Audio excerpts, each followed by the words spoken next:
open the government. Stop this craziness and open the government. It's causing way too many problems, and some of the folks behind me are the people who are dealing with the problems. All we need is 5 reasonable Democrats to join 3 moderate Democrats and 52 Republicans to reopen the government.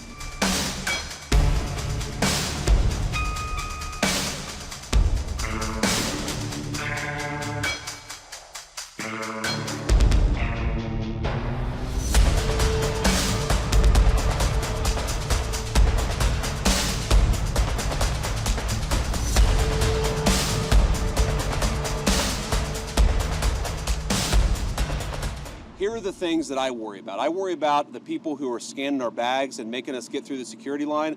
I worry they're not getting paychecks. They're starting to get worried about how to feed their families and how to pay school tuition and everything else. I worry about the pilots who haven't gotten paid in a long time. I worry about the air traffic controllers who, of course, make this entire system extra safe. I worry about them, more worried about their credit card bill than they should be because they're not getting a paycheck because Democrats refuse to open the government. Now, I understand that a lot of Americans are sick of partisanship in Washington, D.C. Trust me, I've been here for 9 months in this job. I am sick of partisanship in Washington, D.C., but this is very, very simple. Every partisan dispute, every policy disagreement, all of these things we can talk about, we can reason through, we can disagree, we can shake hands and compromise on some of those issues, hopefully, but this is something that every single American, Democrat or Republican or Independent, should be able to agree on. Open the government. Stop this craziness and open the government. It's causing way too many problems, and some of the folks behind me are the people who are dealing with the problems. Now, let's just recap exactly what's happened politically in this town related to the government shutdown. We have had now multiple votes to reopen the United States government. The House of Representatives has voted affirmatively to reopen the United States government.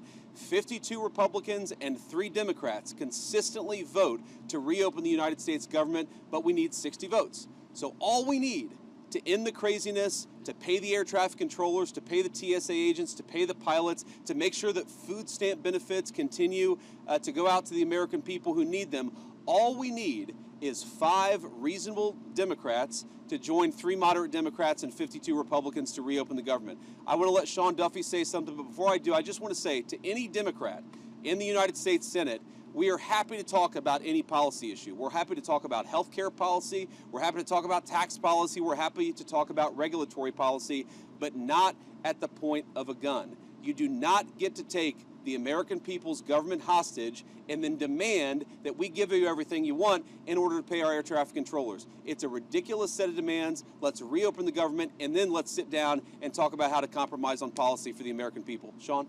I appreciate it, Mr. Vice President. So first, I want to thank you for calling this meeting of the aviation industry. We have a great coalition, bipartisan coalition, and so thank you for that. I just want to tell you, we look at the aviation system, and we've seen blips and blurbs, whether it's LAX or it's Atlanta or it's Dallas. You're seeing impacts of this shutdown on our airspace, and that means travelers are delayed, travelers are canceled. It has real problems. So our air traffic controllers, their first paycheck they missed, well, they got 90%, 80% of the paycheck. That was in early October. They just missed their full paycheck. And you got to think, well, then the second paycheck comes. That's not when we have real disruption. Because every single day, as all of you people know, as we all pay our bills, right, it's not just the mortgage and the car payment, which is very real, but they're buying food. They travel 30, 45 minutes into the towers or the centers, so you have to buy gas. They have kids that want to play football or volleyball or tennis, and they can't afford the very life expenses that they need those paychecks for. And so though we've maintained the safety, I'm grateful for our controllers who are coming in every day, but I do think as this shutdown continues, you're going to see more pressure on controllers, more pressure on TSA workers, and that's going to have real impact. One group that we don't talk about a lot is we have technicians that work in our centers. I've talked to you all about how old our equipment is. We have technicians that come in every single day to make sure this equipment actually works. They too aren't getting paid, and this is burning, and it's having a real impact on our men and women who serve our airspace. And so I would join the Vice President and say, don't hold us hostage. Don't hold American families' travel hostage. Don't hold air traffic controllers hostage. Open up the government, have a conversation, let's get it resolved. But again, every day it gets harder. Every day there's gonna be more challenges. And the last point I'll make before I turn it over to Sean O'Brien's really great hair day today, is the fact that a lot of our people can go through the miss of one paycheck, and it's hard for them, but a lot of them can get through it. None of them can get through 2 paychecks. And so, again, if Democrats don't get their act together very quickly, you're going to see huge problems. And again, I would come to them with a clean heart and say, open up the government, and then let's have a conversation. I'll give it to the Teamster, Sean O'Brien. Thank you very much, Secretary Duffy. Thank you, Vice President Vance. Look, the bottom line, and we took a position, I represent 1.3 million working men and women in this country for the International Brotherhood of Teamsters. We took a position 3 weeks ago. Pass a clean CR, get to the table, negotiate a deal. Do not put working people in the middle of a problem they should not be in there. And we got to think about the families that are going to be affected. Think about when you have to tell your son or daughter they can't play sports because you're not getting paid. Think about when you can't pay your mortgage. Think about when you can't pay your tuition. Put the politics aside, get to the table, negotiate a deal, pass a clean CR right now, and then figure out the problems moving forward. And I want to thank the air traffic controllers. I want to thank the Aviation Administration for all their hard work and sacrifice they make. And look, security and safety of the airlines is paramount. Let's not compromise the safety and security. Pass a clean CR. Thank you. Thank you, Sean. Great. Anybody else? Come on. Yeah.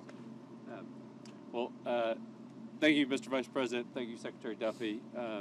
Thank you all for being here with us today. And I want to start by really thanking the professionals, the air traffic controllers, the folks at the TSA, also the FAA, the people in management.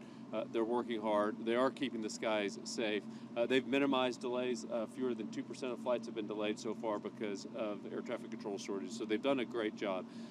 But it's putting stress on people. It's not fair to those people. It's also putting stress on the economy. You know, the first couple of weeks this had no impact on the economy, but as every day goes by, the impacts start to grow. And airlines are a pretty good real-time indicator of the economy, and we start to see still minor, but steep booking impact, and you see that happening in the economy. We put the whole economy at risk. And so it's been 30 days, and while I don't have a position on which partisan side and how things should be settled with healthcare, it has been 30 days. I also think it is time to pass a clean CR, use that as the opportunity to get into a room behind closed doors and negotiate hard on the real and substantive issues that the American people want our politicians on both sides of the aisle to solve. But let's get a clean CR and get that negotiation done behind closed doors without the pressure and without putting the American workers and the American economy at risk. You're here. Great. Okay, guys, we'll take a few questions. Yeah. Go ahead. Thanks, Mr. Vice President. Mary Margaret with Daily Wire. We're coming up on the 1-year anniversary of this really tragic plane crash in D.C. Should Americans be afraid to fly while the shutdown continues? No, I don't think Americans should be afraid to fly because we've got great airline professionals who are keeping the safest aviation industry in the world afloat, but they're doing it with incredible stress. What I worry more about is that if you have, let's say, a pilot who's now missed 2 paychecks, who's now telling his kids that they can't do things that they'd like to do, who's now worried about feeding his family, maybe that guy doesn't show up to work, maybe he goes and gets a different job. That means greater delays for the American people. I worry about the air traffic controller who now has missed 2 paychecks, who's got to pay his credit card bill or his mortgage, but can't pay both, and decides, you know what, this industry is not for me. The Secretary of Transportation made a great point in private. I'm going to steal it right now because we got to get people into the air traffic control industry. We had a shortage of 2,000 people. How many of those people look to the future, see the congressional Democrats can't get their act together and say, you know what, we're not going to join air traffic controlling at all, which is going to further extend the delays. I think that we have a safe system because these guys are doing heroic things in the midst of this terrible shutdown.